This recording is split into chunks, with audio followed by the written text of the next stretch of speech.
آئیے ایک مرتبہ حضور علیہ السلام کی بارگاہ عالی میں درود پاک اخیرہ کی حقیقت پیش کریں. پڑھی اللہم صلی علی سیدنا وعلی آل سیدنا و مولانا محمد وبارک وسلم صلاۃ و سلام علیک یا رسول اللہ. ابراہیم علیہ السلام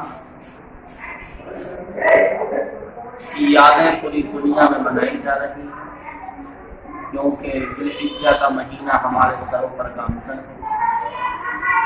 اللہ تبارک و تعالی نے قرآن شریف میں ہمیں حکم دیا ہے کہ وَاذْكُرْ فِي الْكِتَابِ ابراہیم، کہ تم ابراہیم کو یاد کرو کتاب میں.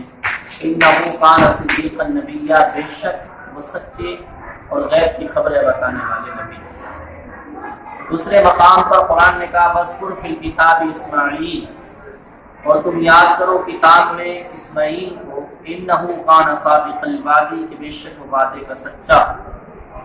إِنَّهُ كَانَ صَادِقَ الْوَعْدِ وَكَانَ رَسُولًا نَبِيًّا، بے شک وہ وعدے کے سچے اور غیب کی خبریں بتانے والے نبی. برادران اسلام، اس ویڈیو کے تعلق سے ہم آج آپ کو یہ بتائیں گے کہ ابراہیم علیہ السلام کو ابراہیم کیوں کہتے ہیں اور اس کا مطلب کیا ہے، اور اسماعیل علیہ السلام کا نام اصل میں کیا تھا، اور اسماعیل کیوں پڑھا ہم. یہ دو باتیں آج کی اس ویڈیو کے ذریعے آپ کو بتانا چاہتے ہیں. پہلی بات، ابراہیم معنی ابراہیم اب رحیم ہے، جس کا مطلب ہے ابن کا مطلب ہے باپ، اور رحیم کا مطلب ہے مہربان اور مشفق، یعنی رحم پیار کرنے والا باپ. کیونکہ ابراہیم علیہ السلام بچوں سے بہت پیار فرماتے تھے، اس لیے آپ کو ابراہیم کہا جاتا ہے. مسند نے اپنی روایت میں اور حاکم نے اور بہقی نے اپنی روایت میں یوں بیان کیا ہے کہ چھوٹے بچوں کا جو وصال ہو جاتا ہے ان کی پرورش حضرت ابراہیم علیہ السلام اور حضرت سارہ فرمایا کرتے ہیں، اس لیے انہیں ابراہیم کہا جاتا ہے. اور برادران اسلام، آپ کا لقب ابو الضیفان ہے، یعنی آپ بہت بڑے مہمان نواز ہیں، بغیر مہمان کے آپ کھانا نہیں. دوسری بات، اسماعیل کا اصل نام اسماعیل نہیں تھا، بلکہ اسماعیل علیہ السلام کا اصل نام شمویل تھا. اسماعیل اس لیے پڑھا کہ اسما عربی زبان کا لفظ ہے جس کا جو فعل امر ہے، جس کا مطلب ہے تو سن لو، اور ایل عبرانی زبان کا لفظ ہے.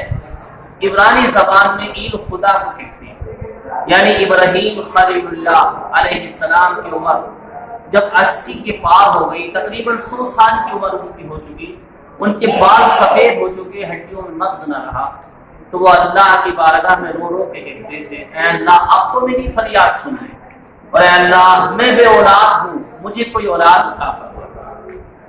وہ دعا جو ابراہیم خلیل اللہ کیا کرتے تھے، اللہ نے قرآن کے 23 پارے کے سورہ صافات میں ارشاد فرمایا کہ وہ دعا تھی رب ہب لی من الصالحین، اے اللہ تو مجھے نیک اولاد عطا فرما. تو جب روئے گڑ گڑائے تو اللہ نے ایک چاند سا بیٹا عطا فرمایا جس کا نام رکھا گیا شمویل، لیکن مشہور ہو گیا اسماعیل، اور اسی نام سے اللہ نے قرآن میں یاد فرمایا، جس کا مطلب ہے ابراہیم رو رو کے کہتے تھے اے اللہ مجھے نیک اولاد تھا. تو اللہ نے کہا اے ابراہیم ہم نے تمہاری دعا کو قبول کر لیا ہے، اور پھر اللہ نے انہیں بشارت دی اور کہا فبشرناہ بغلام حلیم، یعنی اے ابراہیم ہم تمہیں ایک بردبار بیٹے کی بشارت دیتے ہیں. برادران اسلام، وہ کیسا عقل مند بیٹا تھا. اللہ نے ابراہیم خلیل اللہ کو بات دی، اور کیونکہ آپ جانتے ہیں اللہ نے ابراہیم خلیل اللہ سے بے شمار امتحان لیے. قرآن کہتا ہے وَإِذِ ابْتَلَىٰ إِبْرَاهِيمَ رَبُّهُ بِكَلِمَاتٍ فَأَتَمَّهُنَّ، یعنی اللہ نے جب آزمائش میں ڈالا ابراہیم کو تو چند کلموں کے ذریعے ان کا امتحان لیا گیا، اور اللہ کے حکم سے فَأَتَمَّهُنَّ انہوں نے اسے پائے تکمیل پہنچا دیا. تب اللہ نے ان کا ایک امتحان یہ لیا کہ جب ان کا بیٹا چلنے اور پھرنے کے قابل ہو گیا، گویا قرآن کہتا فَلَمَّا بَلَغَ مَعَهُ السَّعْيَ، جب وہ چلنے پھرنے کے قابل ہو گیا تو ابراہیم نے اپنی شریک حیات ہاجرہ سے کہا ہمارے بیٹے کو نہلا دھلا کر صاف کپڑے پہنا کر تیار کر تو ہم کسی مہمان نوازی میں لے کر کے جا رہے ہیں۔ اور آپ چل دیے، راستے میں شیطان نے بہکانا چاہا لیکن آپ پر بار نہ چلا اور آپ نے اس کی کنکریاں ماری۔ مقام بنا میں جب پہنچے تو جو سامنے ایک پہاڑ ہے اس پہاڑ پر بیٹھ کر ابراہیم نے اپنے بیٹے سے تذکرہ کیا۔ قرآن کہتا قال یا بنی انی اری فی المنام، کہا ہے میرے بیٹے رات میں نے خواب دیکھا ہے انی اذبحک فانظر ماذا تری، کہ میں تجھے ذبح کرتا ہوں، فانظر ماذا تری، بتا تیری رضا کیا ہے۔ بیٹا کیسا عقلمند تھا، کتنا بردبار تھا، یہ دکھانا منظور تھا۔ بیٹے نے کہا قال یا ابت فعل ما تؤمر ہے، ابا کیجیے وہ کام جس چیز کا آپ کو حکم دیا گیا ہے۔ ستجدنی انشاءاللہ من الصابرین، اگر اللہ نے چاہا تو آپ مجھے صبر کرنے والوں میں سے پائیں گے۔ یہ وہ ابراہیم تھے جنہوں نے مقام بنا میں لٹا کر بیٹے نے کہا ابا اپنی آنکھوں پر پٹی باندھ لیں، میرے ہاتھ پاؤں کو رسیوں سے باندھ لیں، کیوں کہیں ایسا نہ ہو کہ جب آپ میری گردن پر چھری چلاتے ہوں تو میرا تڑپنا آپ سے دیکھا نہ جا سکے، یا میں تڑپتا ہوں میرے ہاتھ پیر پہ مچلتے ہوں تو کہیں ایسا نہ ہو کہ آپ مجھے تڑپتا ہوا دیکھ نہ سکیں۔